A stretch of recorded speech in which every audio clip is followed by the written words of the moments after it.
À ce stade, Donald Trump ne peut pas prétendre avoir atteint ses objectifs. Oui, j'ai atteint mes objectifs, dit Donald Trump, avec des semaines d'avance sur le programme prévu. Il n'y a plus de leadership, il n'y a plus de marine, il n'y a plus d'armée de l'air. Ils n'ont plus aucune défense et ils veulent négocier. On voit que ce soir, ces propos sont démentis par ce qu'on a sous les yeux à l'image, bien sûr, puisqu'il y a encore une capacité de riposte du régime iranien. Stéphane, vous le disiez, un choc en Israël et un sentiment de très grande vulnérabilité ce soir.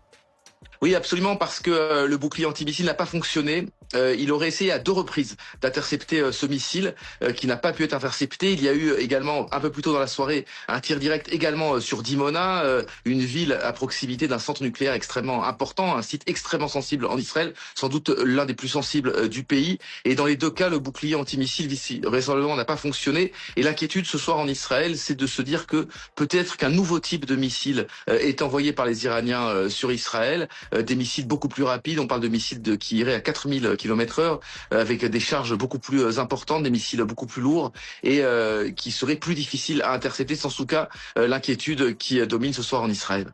Bon, nous savons tous que le dôme de fer est inefficace. Je vais être bref.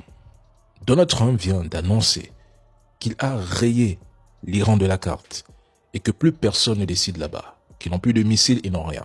Pourtant, en même temps, à la Maison-Blanche, tout le monde se demande qui, au final, dirige avec précision les opérations iraniennes. Quelle contradiction. Actuellement, chez l'entité, le bilan humain après l'attaque iranienne est lourd. Leur système de défense, malgré son activation, n'a pas réussi à empêcher les missiles iraniens d'atteindre Arad et Dimona. Posez-vous les bonnes questions. Pourquoi ils vous mentent? Pourquoi autant de mensonges? Qui va répondre de ces mensonges vendus à leur peuple? Les studios hollywoodiens? Les trolls, les propagandistes, ils prétendent avoir détruit les 2 tiers des lanceurs iraniens. Puis ils viennent demain vous dire qu'ils ont tout détruit et après, ils vous annoncent qu'il ne resterait que quelques lanceurs. Ils trompent leur population et diffusent seulement ce qu'ils veulent que vous croyez. Mais le ministre des Affaires étrangères iranien affirme que l'Iran refuse un cessez-le-feu et exige une fin complète, globale et durable de la guerre avec des garanties contre toute reprise de conflit et une compensation des dommages.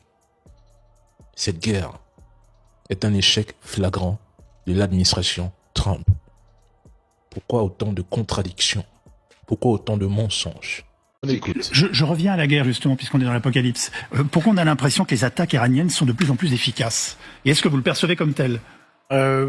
Non, pas forcément, mais elles peuvent être efficaces. Hein. C'est-à-dire qu'ils jouent sur les 2 tableaux. Ils ont des systèmes assez performants qui peuvent obtenir des coups, peuvent faire des coups, un peu comme celui qu'on voit. Et puis après, ils ont une autre forme de résistance qui est résistance par le nombre. Globalement, ils font une grande guérilla en réalité. Et tant qu'ils tirent, ils n'ont pas perdu. C'est ça le principe. Et donc, tant qu'il y a des drones, des sables, des missiles qui tombent quelque part, Trump ne peut pas se désengager en disant, écoutez, voilà, le travail est fait. Il ne peut pas se déclarer vainqueur. C'est ça un peu le piège. Dans la situation actuelle, je ne vois aucune dissension politique dans le régime et je vois plutôt les radicaux qui remplacent les pragmatiques. Donc je vois plutôt une radicalisation du régime. Effectivement, oui, on va tout bombarder et puis on préviendra, ce qu'a dit Donald Trump. On préviendra la population, on sifflera, vous pourrez sortir dans la rue et renverser les gens. Quand vous regardez comme ils sont motivés, avec les pertes qu'ils ont subies, comme ils viennent de se battre contre la plus grande armée du monde, plus la plus grosse armée du Moyen-Orient. Ils ont résisté. Vous croyez que ça va se passer comme ça? L'Iran vient d'annoncer qu'il va poursuivre ses attaques contre les États-Unis et l'entité. Et ce conflit devient de plus en plus difficile à gagner, malgré tous ces bombardements américano-entités. C'est une guerre sans objectif politique clairement affiché côté américain.